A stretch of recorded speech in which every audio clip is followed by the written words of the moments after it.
Shalom keluarga Saat Teduh. Senang sekali bisa membawa hadirat Tuhan dan kebenarannya langsung dari tempat bersejarah ini.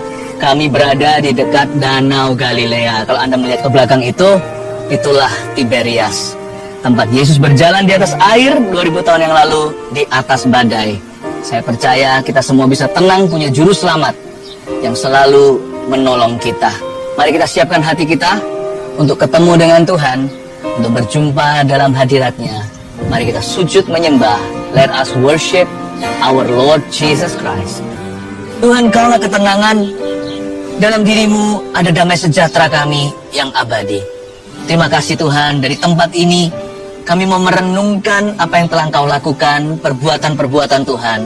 Kami rindu ya Tuhan untuk mengenalmu lebih lagi. Sampaikan sabdamu, urapi hambamu, sembunyikan selalu di balik salib Yesus. Sehingga hambamu selalu bergantung pada kekuatanmu, bukan kepada kemampuanku. Terima kasih Yesus, Engkau ada di sini. Kami menyembahmu. Dalam nama Yesus kami berdoa. Amin. Puji Tuhan. Di Danau Galilea ini, 2000 tahun lalu Yesus berjalan di atas air lautan yang sedang mengamuk dalam badai. Tuhan yang sama. Yesus gak berubah dahulu, sekarang, sampai selamanya. Dia tetap ada di sini. Dan saya bawa sekarang kebenaran firman itu kepada Anda. Mari kita buka Alkitab bersama-sama di Injil Matius.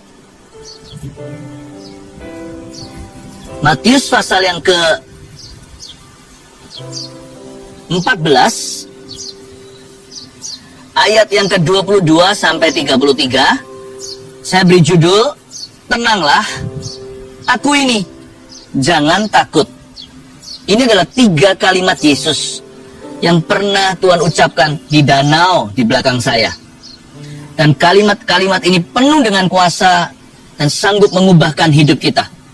Saya percaya apa yang saya sampaikan ini akan memerdekakan, bukan hanya menenangkan, tapi akan menuntun saudara, keluarga Saat Teduh tercinta, bagaimana berjalan di atas kemustahilan. Kita baca lebih dahulu ya, ayat 22, Yesus berjalan di atas air. Sesudah itu Yesus segera memerintahkan murid-muridnya naik ke perahu dan mendahulunya ke seberang. Sementara itu ia menyuruh orang banyak pulang. Dan setelah orang banyak itu disuruhnya pulang, Yesus naik ke atas bukit untuk berdoa seorang diri. Ketika hari sudah malam, ia sendirian di situ. Berhenti sebentar di sini. Cukup sedikit aja saya jelaskan. Kalau Tuhan yang memerintahkan muridnya pergi ke seberang naik perahu lagi, tenang saja. Asal kita jalan di poros kehendak Allah, Tuhan yang tanggung jawab atas hidup kita. Sekalipun ada badai taufan menanti, Tuhan sudah ada di depan. Dan saya yakin di setiap persoalan hidup kita ada jalan keluarnya. Asal sekali lagi kita itu jalan sesuai perintah. Kita itu hidup dalam poros atau di sentral kehendak Allah. Udah, I fear nothing, I fear no one. Kalau hatiku benar, dan kalau hidupku berada di dalam kehendaknya, kalau keinginan hati saya hanya rindu untuk melakukan kehendak Yesus, saya percaya Tuhan itu tidak akan melepaskan, meninggalkan, tidak menolak kita. Dan Tuhan suruh murid-muridnya ke perahu, naik perahu mendahulunya, lalu Tuhan berdoa sendirian di sana. Hari ini juga satu ministry Yesus yang tersisa. Setelah Yesus telah menyelesaikan semua misinya di bumi, mati dan bangkit untuk kita, ada satu lagi yang sampai hari ini Tuhan lakukan hingga Tuhan datang. Yaitu apa? Yesus senantiasa berdoa sebagai imam besar agung kita di sorga. Langsung di hadirat Bapa ada dewan perwakilan kita. Tiada lain adalah Yesus Tuhan Anak Allah. Dan juga dalam daging manusia tangannya tetap berlubang paku untuk mengingatkan bahwa Tuhan itulah perantara. Bayangin, seseorang di hadirat Bapa sangat mengerti kita. Dia pernah lapar, pernah dianiaya, pernah dikecewakan, dikhianati. Dan sekarang kalau Yesus berada di hadirat Bapa untuk you and me, kita khawatir apa atas kehidupan ini? Kita punya pembela. Pembela itu sudah langsung di hadirat Bapa. Yesus namanya. Nah, Yesus naik ke atas bukit untuk berdoa seorang diri. Tentunya dia berdoa untuk murid-muridnya. Hari ini Yesus bukan naik ke atas bukit. Yesus sudah naik ke sorga. Dan dia senantiasa berdoa untuk murid-muridnya. Good news, kabar baik. You are being prayed for. Jikalau nggak ada satu orang pun di dunia ini mendoakanmu atau peduli, Yesus masih peduli atas hidupmu. It's not game over. Tidak pernah game over. untuk Anda. Nggak ada game over plan. Dalam Kristus selalu yang namanya rencana start over, bukan game over. Kalau Anda sudah jatuh, Anda sudah bangkrut, kalau hari ini sudah terpuruk kondisinya, percayalah dalam Tuhan selalu ada permulaan. Selalu ada start over, permulaan yang baru. Katakan amin dulu. Ayat 24. Perahu murid-muridnya sudah beberapa mil jauhnya dari pantai dan diombang-ambingkan gelombang karena angin sakal. Sekalipun kita melakukan kehendak Tuhan, kita pun akan menghadapi angin sakal. Jangan pernah kecewa, loh aku ini melayani Tuhan kok menderita. Kenapa aku banyak pelayanan, tapi juga banyak pencobaan? Perahu murid-muridnya sudah beberapa mil jauhnya. Ada orang yang usianya baru belasan. Ada yang sudah 20-30-an. Ada yang setengah bayam 40-50. Ada yang udah tua, di atas umur 70. Berapapun mil hidup kita, angin sakal selalu ada. Tapi jangan takut, sekali ikut Yesus, Yesus tuh seumur hidup menyertai kita. Namanya Immanuel. Tuhan tuh gak pernah berkata, sampai kilometer berapa ya lalu dada. Yesus tuh gak begitu. Yesus tuh setia. Namanya adalah setia. Kesetiaannya melebihi langit. Berarti melampaui masa hidupmu. Jesus is faithful to us a lifetime. Oh, lebih tepatnya for eternity atau secara kekal. Jadi jangan khawatir ya. Apapun yang Anda hadapi, angin sakal itu sementara. Kasih Yesus itulah yang kekal. Ayat 25, kira-kira jam 3 malam. Datanglah Yesus kepada mereka berjalan di atas air. Ketika murid-muridnya melihat dia berjalan di atas air, mereka terkejut dan berseru, itu hantu. Lalu berteriak-teriak karena takut. Yesus berdoa cukup lama ya. Kalau kita lihat kejadian sebelumnya, Yesus memberi makan 5.000 orang. Lalu orang-orang sudah disuruh pulang. Karena malam telah tiba. Langit mulai gelap.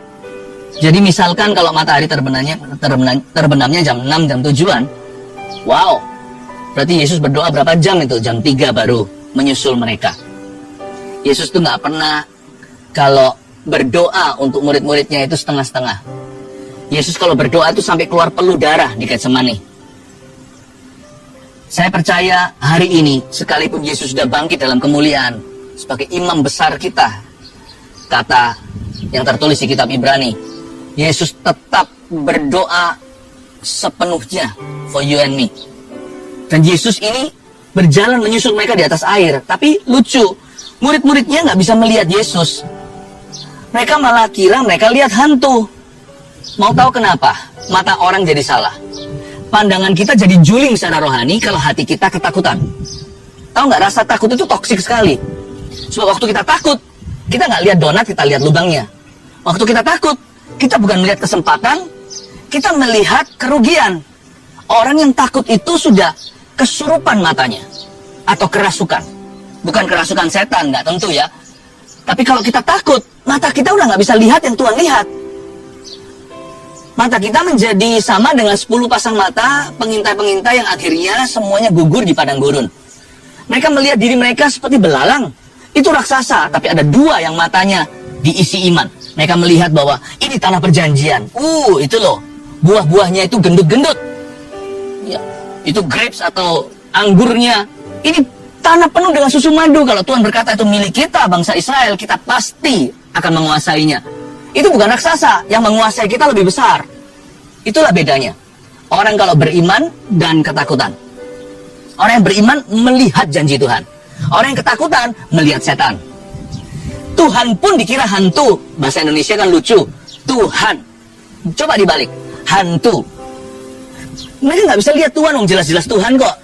Ada orang berkata, kalau aku lihat Tuhan Yesus, kalau aku lihat Tuhan, aku baru percaya. Nggak tentu. 2000 tahun lalu di sini, murid-murid melihat Tuhan dalam daging dan darah, tetap nggak percaya. Ada orang yang minta tanda.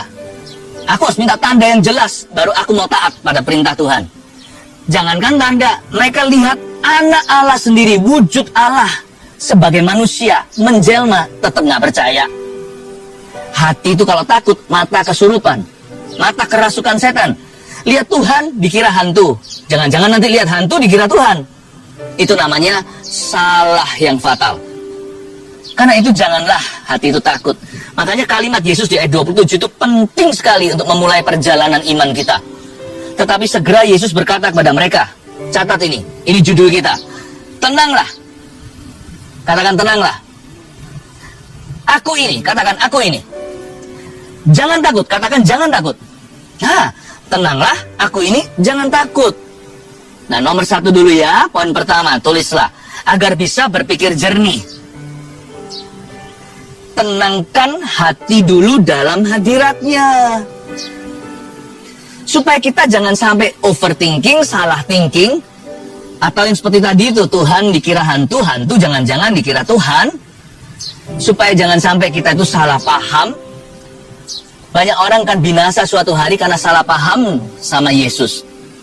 Dan juga banyak orang yang sudah terima Yesus, mereka nggak bisa melihat berkat Tuhan karena mereka salah paham sama janji Tuhan. Nah, mereka salah paham sama firman. Pokoknya lah, agar kita bisa berpikir jernih, supaya kita bisa melihat yang Tuhan lihat dari perspektif ilahi, supaya kita bisa lihat kesempatan, bukan lihat kerugian, bisa lihat kemajuan, bukan kemunduran. Hati perlu tenang dulu. Tenangkan hati dulu dalam hadiratnya. Nah, hati itu tenang bukan karena kita mendengar musik klasik. Ya, piano klasikal itu bisa menenangkan, tapi itu ketenangan yang hanya sampai jiwa. Roh kita itu hanya tenang kalau masuk hadirat Allah. Makanya itu, saya nggak keburu-buru, nggak tergesa-gesa. Kalau hati saya lagi gundah gulana atau gelisah, lagi panik atau galau, saya nggak cepat-cepat membuat keputusan. Jangan pernah buat keputusan ketika hati Anda bimbang. Jangan buat keputusan ketika semuanya emosional. Ketika hati Anda gelisah itu jangan memutuskan apa-apa. Keputusan yang terbaik itu diambil dari otak pikiran yang tenang. Dan hati kita bisa tenang hanya kalau ketemu sama hadirat Tuhan. Saya punya satu kebiasaan. Kalau saya sedang diperhadapkan dengan sebuah keputusan, namun hati saya nggak siap, saya sisihkan dulu keputusan itu, saya taruh di saya taruh di pinggiran. Saya masuk ke hadirat Tuhan. Saya dengarkan bukan lagu klasik, lagu apa, tapi yang pasti saya dengarkan lagu pujian. Atau saya worship sendiri. Atau worship dengan teman. Pokoknya, Tuhan itu bertata di atas pujian umatnya. Mau cari hadirat Tuhan itu gampang. Memuji Tuhan, Tuhan bertata di atasnya. Mau ketemu Tuhan, menyembah, Tuhan itu ada dalam penyembahan yang benar. Jadi kalau saya mau tenang, saya memuji dan menyembah Tuhan. Dan kalau saya mau tenang, saya buka Alkitab. Karena firman Tuhan itu menyejukkan. Menegur kadang-kadang, sakit kalau ditegur Tuhan. Tapi ujungnya alhasil, siapa yang dikoreksi oleh Tuhan, akhirnya memperoleh damai sejahtera, bahkan kedewasaan. Kalau Anda mau tenang, jangan cari tenang ke night club. Nggak tenang di sana. Jangan ke alkohol. Jangan ke kebiasaan buruk, jangan ke pornografi. Wah, itu merugikan sekali. Mau tenang, jangan ke drugs atau narkoba. Mau tenang yang sejati, masuk hadirat Allah. Nggak jauh sih, Tuhan sejauh memuji. Tuhan sejauh atau sedekat doa. Kita hanya berkata, Tuhan Yesus, dia langsung ada di sana. Saya percaya, kalau hati kita tenang, pikiran kita jernih. Agar bisa berpikir jernih, tenangkan dulu hati kita dalam hadiratnya. Lalu Petrus berseru dan menjawab dia di ayat 28. Tuhan, apabila engkau itu, suruhlah aku datang kepadamu berjalan di atas air. Kan di ayat sebelumnya Tuhan sudah berkata, aku ini, kalian tenang aja, jangan takut. Ini guru. Harusnya mereka tahu. Waktu itu mata mereka langsung tercelikan. Mereka lihat, iya ya, itu Yesus Tuhan. Seharusnya malu ya. Baru saja mereka menuduh Tuhan itu hantu. Tetapi Petrus ini bijaksana. Di masa-masa kepanikan tersebut, badai taufan kan masih ada, kan belum tenang ini. Tuhan masih menenangkan hati mereka. Tuhan belum menenangkan badai taufan. Jadi, seringkali prioritas Tuhan jelas sekali. Tuhan tidak menenangkan kondisi keadaan yang Anda hadapi. Anda dan saya masih berada dalam problema. Tapi yang Tuhan tenangkan dulu bukan masalah kita. Mungkin belum terjadi mujizat di depan mata. Mungkin belum ada solusinya. Belum terjadi breakthrough atau terobosan apa-apa. Tapi kalau Tuhan mulai tenangkan hatimu, percayalah sebentar lagi keadaanmu akan menyusul juga. Jadi kalau Tuhan tenangkan hati seseorang, nurut saja, jangan bantah. Waktu Petrus sudah melihat Yesus, murid-murid semua tahu, oh iya ini guru. Petrus mengucapkan sesuatu yang sangat wise sekali. Sekalipun dalam kepanikan badai taufan, dia perlu konfirmasi. Gak ada salahnya minta konfirmasi. Karena iman kita bukan berdasar penglihatan. Iman kita berdasarkan pendengaran. Lalu Petrus berseru begini dan menjawab Yesus, Tuhan, apabila engkau itu. Ini Petrus bukan ragu ya. Petrus perlu make sure untuk memastikan saja. Tuhan, apabila engkau itu, suruhlah aku. Suruhlah aku datang kepadamu berjalan di atas air. Petrus minta satu perintah baru. Tuhan, kalau itu memang Tuhan, suruh saya datang. Nomor 2, tulis ini, agar bisa berbuah, kenali Tuhan dari damai sejahtera dan firman-Nya. Kita nggak boleh mentang-mentang ada tertulis dalam firman lalu kita lakukan, ya, kecuali firman yang sifatnya perintah, itu bisa kapan saja. Mengampuni nggak perlu konfirmasi. Tapi kalau kita itu dikasih satu firman yang berupa janji, kita perlu gumulkan. Paham maksud saya? Kita nggak bisa mentah-mentah kita ambil ayat Tuhan berjalan di atas air, lalu kita nyemplung ke danau itu, lalu keluar dari perahu, lalu kita berkata, sekarang aku jalan di atas air. Jangan salahkan siapa-siapa jikalau Anda tenggelam. Karena Tuhan tidak perintahkan Anda jalan di Danau Galilea. Ini adalah sebuah cerita, kita bisa ambil maknanya. Tapi ini bukan perintah untuk Anda jalan di atas air, lalu Anda tenggelam dan mati konyol di situ. Untuk perkara-perkara baru dalam hidupmu, kalau itu bukan perintah Tuhan, tapi unsurnya adalah janji, minta konfirmasi. Supaya kita bisa berbuah dan ada penyertaan Allah, kenali Tuhan. Apakah ini kehendak Allah atau bukan? Dari mana? Dari damai sejahtera. Kita bisa tahu kalau itu kehendak Tuhan atau tidak. Kadang-kadang kita dikasih kepekaan. Saya berdoa supaya kita semua semakin peka. Kita itu bisa rasa serak atau enggak? Seringkali kita mau melakukan sesuatu ya tiba-tiba rasa hati itu nggak serak gitu. Perasaan kayak nggak damai sejahtera. Jangan dilakukan dulu. Kembali ke ruang doa. Doa lagi. Uji. Kalau Anda tidak pasti juga bisa ajak beberapa saudara seiman yang bisa dipercayai, terutama beberapa orang yang lebih dewasa imannya. Di sana kita bisa diskusi. Dan coba Anda juga dengarkan apa pendapat mereka. Menurut mereka, apakah ini baik untuk dilakukan? Karena Tuhan juga bisa memakai besi menajamkan besi, manusia ilahi, manusia yang takut akan Allah saling menajamkan satu dengan yang lainnya. Kitab Amsal juga berkata, dengan banyaknya nasihat suatu perkara dimenangkan. Bukan berarti dengar semua orang ya. Kalau kita mau dengar semua orang 1001 opini, kita tidak akan berjalan. Kita nggak akan melakukan apa-apa. Maksud saya, seleksi. Be selektif. Belajar untuk lebih selektif memilih siapa yang boleh dan bisa berbicara ke dalam kehidupanmu. Janganlah berdiri di jalan orang berdosa. Janganlah kita itu duduk bersama pencemooh. Janganlah mendengarkan nasihat orang fasik. Kalau kita mau berhasil dalam hidup ini, jangan dengarkan perkataan orang-orang yang salah. Makanya itu gosip fitnah harus disingkirkan semua. Tapi kita bisa minta sama Tuhan orang-orang maju sekeliling kita. Penasihat-penasihat yang benar dan takut akan Allah. Dan mereka bisa menimbang sebelum Anda mengambil sebuah keputusan, baik itu keputusan untuk company, perusahaan, pekerjaan, atau keputusan mau belajar apa, jurusan apa, atau keputusan untuk pasangan hidup, keputusan dalam kesehatan, apakah saya tempuh jalur medis ini, yang atau yang itu, kita bisa minta sama Tuhan damai sejahtera. Tapi jangan pernah lupa bahwa otoritas orang percaya itu adalah firman Allah. Karena itu agar supaya kita bisa berbuah, kita bisa mengenali kehendak Tuhan, kenali Tuhan dari damai sejahtera dan firman-Nya. Kalau jelas-jelas firman Tuhan bilang jangan, sekalipun Anda serak segenap hati, teman-teman sekeliling semuanya kasih lampu hijau, jangan pergi, karena Tuhan tidak berkenan. Peduli amat feeling kita atau perasaan.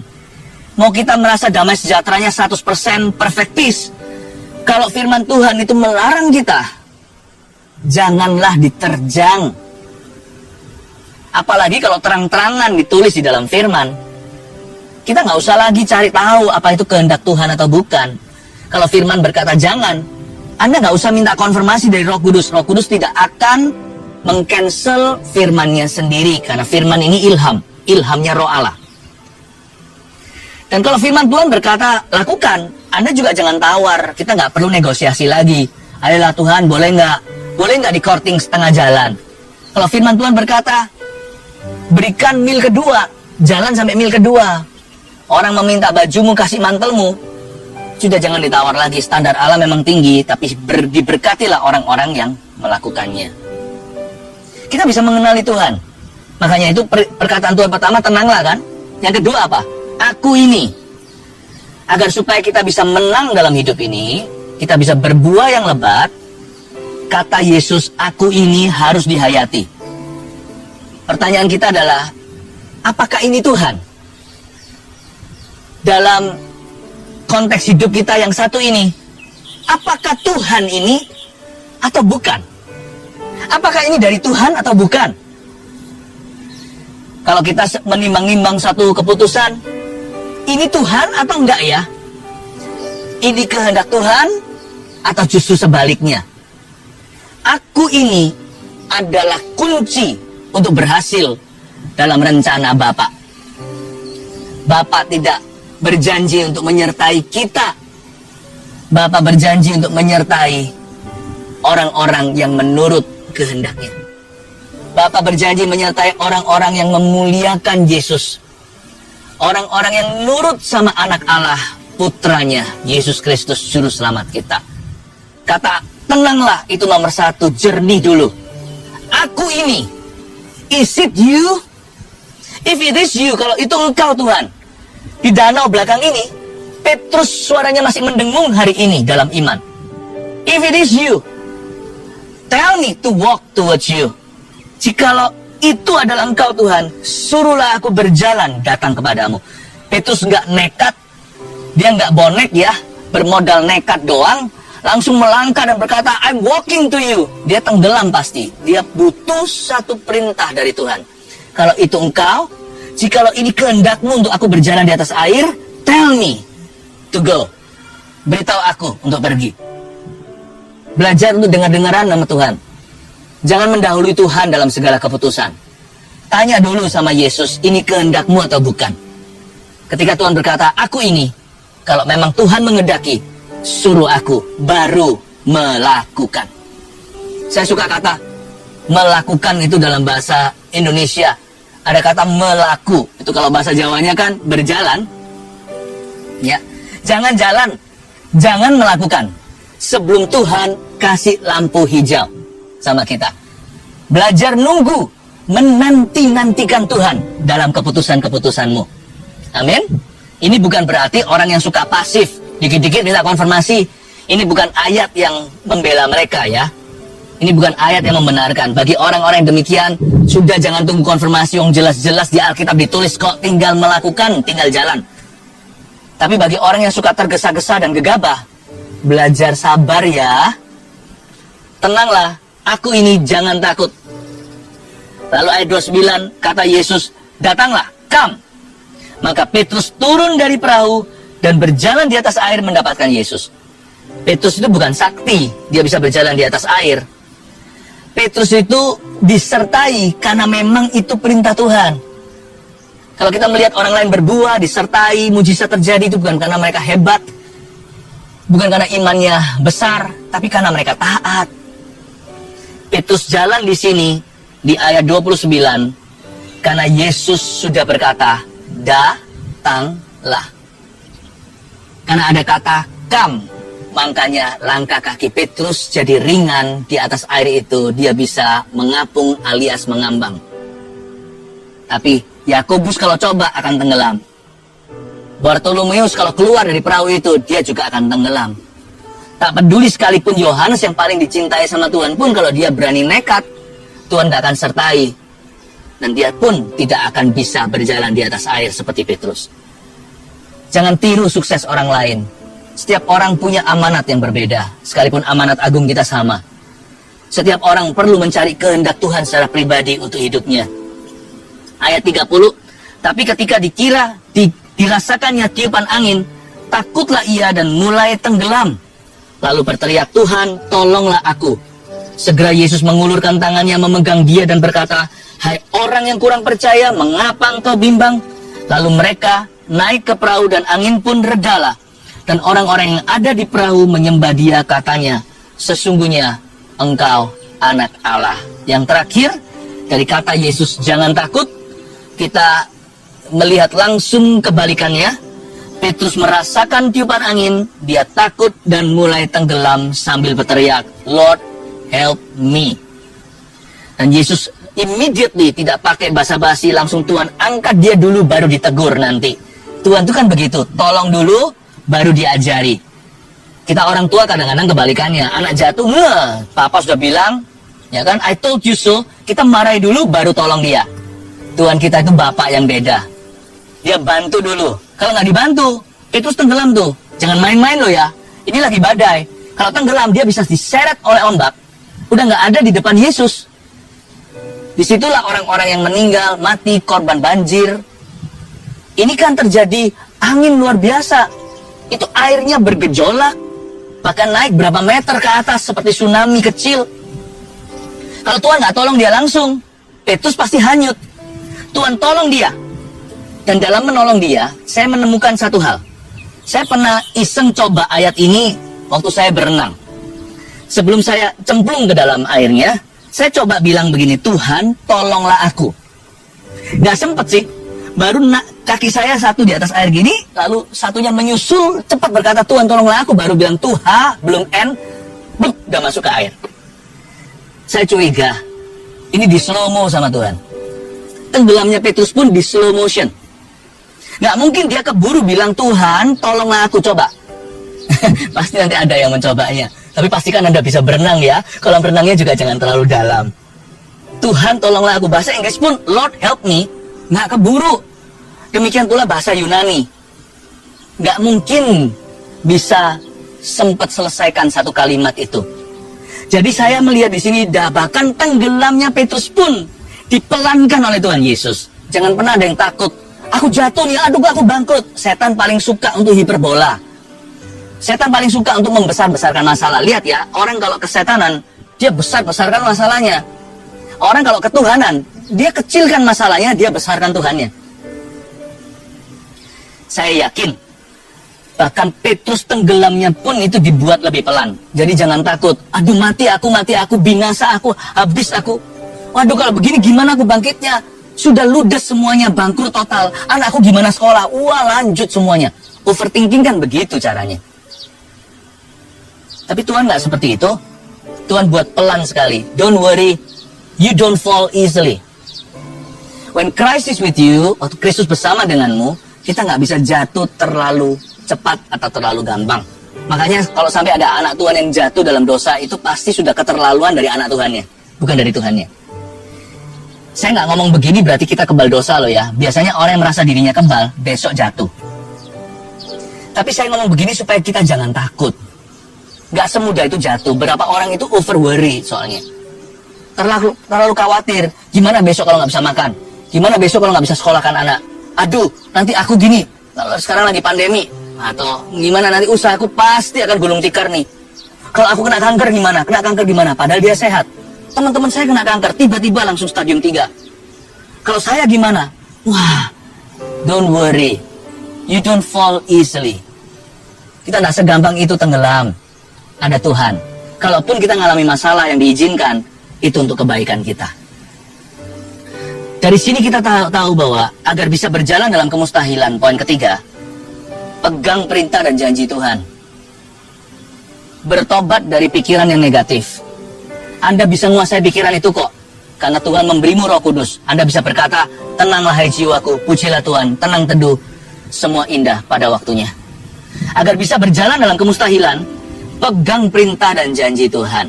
Tuhan nggak nuntut kita sempurna agar kita berjalan di atas air. Bahkan ketika Petrus sudah kehilangan iman, semua seperti terlepas, seperti burung lepas dari sangkarnya.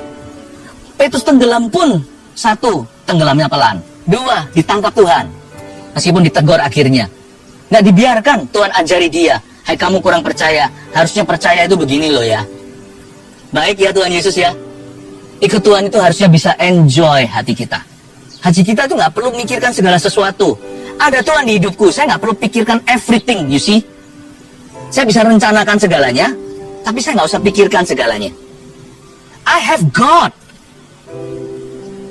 Saya punya Tuhan. Dah, buat apa saya pikirkan semuanya? Apalagi kalau tidak semua pikiran saya itu benar, ujungnya tidak akan terbukti sebagian besar. Ngapain dipikirin? Tenanglah. Aku ini. Jangan takut. Nomor 1, agar bisa berpikir jernih, tenangkan hati dulu dalam hadiratnya. 2, agar bisa berbuah, kenali Tuhan dari damai sejahtera dan firman-Nya. 3, agar bisa berjalan dalam kemustahilan, pegang perintah dan janji Tuhan. 3 pesan sederhana dari Galilea. Semoga hidup Anda berkemenangan. Haleluya. Letakkan tangan di dada seperti ini, saya mau doakan hati Anda. Tenanglah. Tuhan berkata, aku ini, kata Yesus. Jangan takut ya. Saya ulang, ada kuasa dalam perkalimat ini. Inilah nubuatan yang Anda terima, keluarga Saat Teduh tercinta. Sambil letakkan tangan di dada, dengarkan suara Tuhan lewat lidah bibirku. Tenanglah, anakku. Aku ini, kata Yesus. Jangan takut. Tenanglah. Aku ini. Jangan takut. Di saat badai bergelora, ku akan tetap bersamamu. Bapakah Raja atas semesta, ku tenang sebab Kau Allahku. Firman Tuhan berkata, jangan gelisah. Don't be anxious your heart. Sampaikan segala kebutuhan permohonanmu dalam doa yang disertai dengan ucapan syukur. Tuhan akan mendengarkan dan menggantikan kegelisahanmu dengan damai sejahtera yang akan menjaga pikiran dan hatimu dalam Kristus Yesus Tuhan. Sampaikan setiap permohonan yang ada. Live chat juga dari tadi udah buka. Mari kita berdoa dan ulurkan tangan. Kita connect iman. Mari kita semua ulurkan tangan ke depan sambil saya tumpang tangan ke gadget yang ada. Tuhan, terima kasih. Hamba berdoa di dalam nama Yesus Kristus. Setiap permohonan itu bukan hanya kau baca. Engkau membaca hati setiap keluarga Saat Teduh. Setiap seruan tak ada satupun yang luput dari perhatian. Bapa, Engkau sayang setiap putra-putrimu. Jamah Tuhan Yesus saat ini. Buat ya Tuhan Yesus setiap orang yang gelisah kembali tenang. Dan hamba berdoa Engkau buka jalan ya Tuhan di mana tidak ada jalan. Di dalam nama Yesus Tuhan, pabrik orang itu tidak akan jadi bangkrut.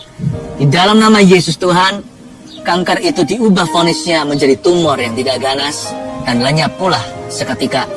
Di dalam nama Yesus, leukemia pergi. Ya Tuhan, anak kecil itu akan sembuh. Terima kasih Tuhan untuk orang tua tersebut yang pasca operasi.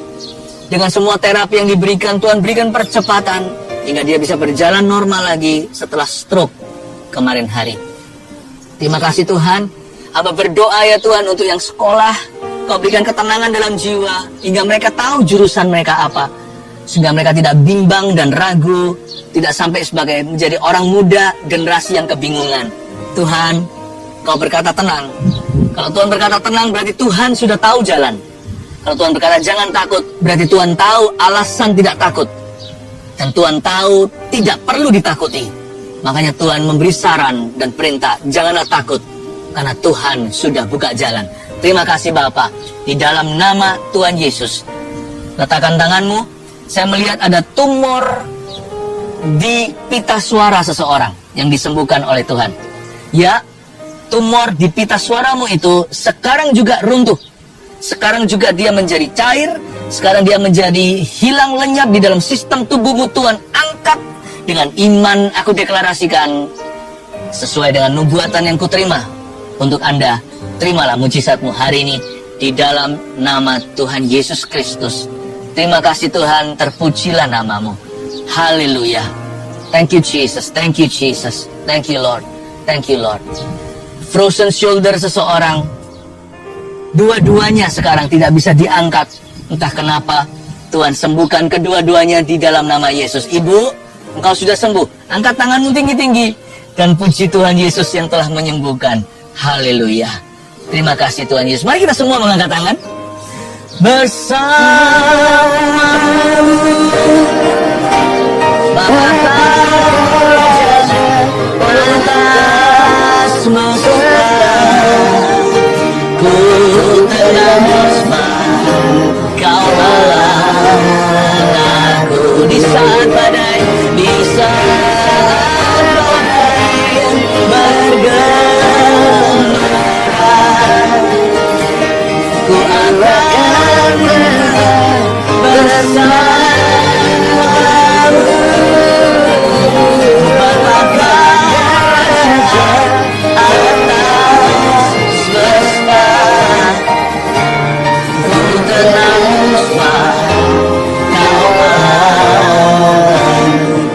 Saya melihat satu lagi, ada satu susulan marifat yang saya terima barusan. Seseorang punya pabrik, entah itu pabrik karet atau apa, bikin seperti ban-ban begitu yang akan bangkrut. Anda akan lilit utang bank juga, Tuhan memutarbalikkannya. Saya tahu Tuhan membantumu dengan cara ajaib. Saya tidak tahu gimana caranya, ini misterius cara Tuhan bekerja, tapi Tuhan akan menjadikan pabrik Anda jalan.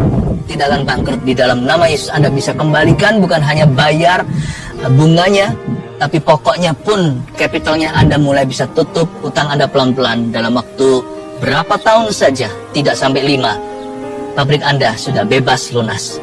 Terima kasih Yesus, terpujilah namamu. Oh haleluya, saya tahu semua kita diberkati hari ini, amin. Sekalipun tidak satu persatu dinubuatkan, tapi semua hidup Anda sudah difirmankan. Bapa itu baik. Mari kita tetap tenang, karena ada Tuhan dalam hidup kita. Ku tenang sebab Kau Allahku, ku tenang sebab Kau Allahku, sebab Kau Allah. Mengapa kita tenang? Nyanyikan ini. Ku tenang sebab Kau Allahku. Terimalah berkat dari Galilea, tempat Yesus berjalan di atas air dan melayani dan menyembuhkan. Dari tempat ini, terimalah hadirat Tuhan, materaikan kebenaran firman. Dalam nama Yesus Kristus, Allah Israel. Amin.